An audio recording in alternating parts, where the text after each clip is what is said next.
What are the current market trends in Hampton Roads, and are the interest rate environment that we're in now making it a good time to buy?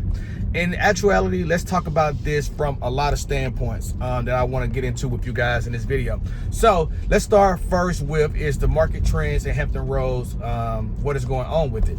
So right now we still have, like I've been saying before in other videos, we are still in a neutral environment. In my opinion, it just depends on actually what's your price point, what neighborhood that you're looking at, what city that you're specifically looking in, and what is going on in all the way down to the direct neighborhood, because of the simple fact that interest rates are affecting the environment. But I think it's more so dependent on where buyers are actually at in the marketplace right now.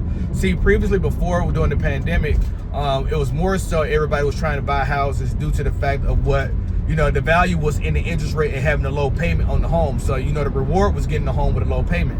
Now, buyers are more so in an environment where, they have to be more selective in what they want from a purchasing standpoint, because the interest rates are putting it to where payments are basically double what you would have experienced if you would have purchased during the pandemic if you had not yet purchased at that point in time. And now, what we're starting to see now is that investors are having to step up their price points as well too, which is making the competition be fierce when it comes to certain price points, like in the 200s ranges now. So now we're seeing investors having to go from putting $20,000 down on an investment property to putting $40,000 down because of the 20% requirement typically for investment properties. But what that leads to now is that buyers are not just qualified and looking at those homes and in those price points trying to find something that is desirable. They are also dealing with people coming in trying to buy the rental property so they can buy investment properties up in that same price point, so that way that they can rent them out. So when you're dealing with environments like that, it makes it a little bit more difficult. And Hampton Roads is a significant trend for that, especially when you can find those homes that has some type of condition where you can make a couple renovations to it, increase the return on value to about 25%. And then you can put it back on the market and rent it out, depends on what the value of the home is. So a lot of those situations are starting to arise in Hampton Roads. Now, we still have less inventory, about 2.5 months, less than 3 months of inventory across Hampton Roads completely. So that makes it where, we don't have, it's still a seller's market in certain communities, but it's not also a buyer's market either. That's why I say we're trending more towards a neutral market, but there's still only less than 3 months worth of inventory on the market right now. So active listings are continuing to increase. Right now, we're gonna probably see those increase a little bit here over the next few months, due to the simple fact that we're coming out of the holiday season where a lot of people held off on putting their homes on the market, but now we're about to get back into that market as well, where homes are gonna start listing more. So with homes being listing more, I still believe that we are in a situation where buyers are going to be prevalent in the market. They're going to be diligent in the market, and they're going to still be buying homes at a higher rate than a lot of people expect them to, even with this interest rate environment that we're at. I know a lot of times the news is blaring how the Fed just cut interest rates previously, and they're probably going to stay still for a little bit on cutting the rate even more. But Fed cutting the rate does not have any effect or impact directly on mortgage rates.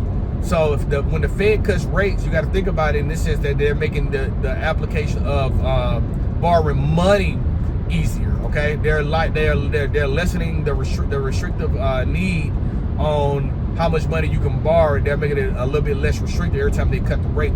But the markets are already pricing that in for the most part when they actually think about cutting the rate. So when I think about interest rate environment, I think that it just matters to you when it comes down to the payment. What are you looking for? What are you desiring in a payment?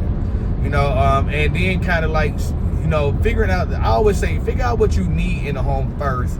And then if you want to add in wants, we can start, identifying the wants that really matter to you. But to me, understanding what you want in beds, baths, square footage, attached living, detached living, backyard, space for the kids to roam around, enough rooms for y'all to stretch y'all legs. I think those things are needs and essentials, and you want to make sure you have those buttoned up at first.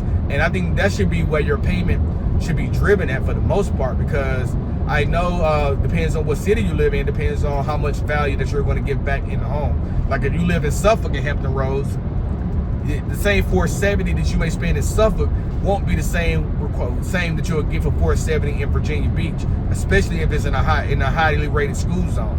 And then if it's in Chesapeake, that same 470 may not be in comparison to Norfolk.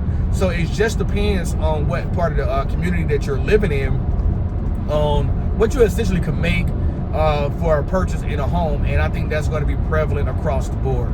So if you, especially if a first-time home buyer, you really want to take that into consideration, that this may not be your forever home, but it could be your starter home. And getting in on a starter home could be ideal, and it teaches you how to be comfortable as a homeowner as well, and that could go a long way. So interest rate environment is really dictating right now where we're at with the inventory, where we're at with what buyers are actually deciding that they want to purchase, and the selectivity that we're going to see from buyers in the long run. So I really think that you got to just take all those things into thought at that point in time about how you want to proceed with your purchase. Now, and when it comes back down to what is the quality of home that you're getting in Hampton Roads, it just depends on the age of the home, what type of style of home that you want. Basically, what city do you want to be in? What matters to you in the city? Are you a nightlife person? Are you a professional who just want to be able to have access to local shopping, dining? The being close to your workplace that you're actually working at. All those things are things that you got to take into account, and we do a great job of talking to you about those. So if you have really direct questions about it, what's in your future for purchasing in Hampton Roads, definitely feel free to reach out to us. We have all our information linked down in the description below. You can give me a call, you can shoot me a text, shoot me an email, or even hop on over to our website and even just register and do a property search over there. We have all that available for you down below, and I'll see you in the next video. Y'all stay safe. I'll see you soon. Peace.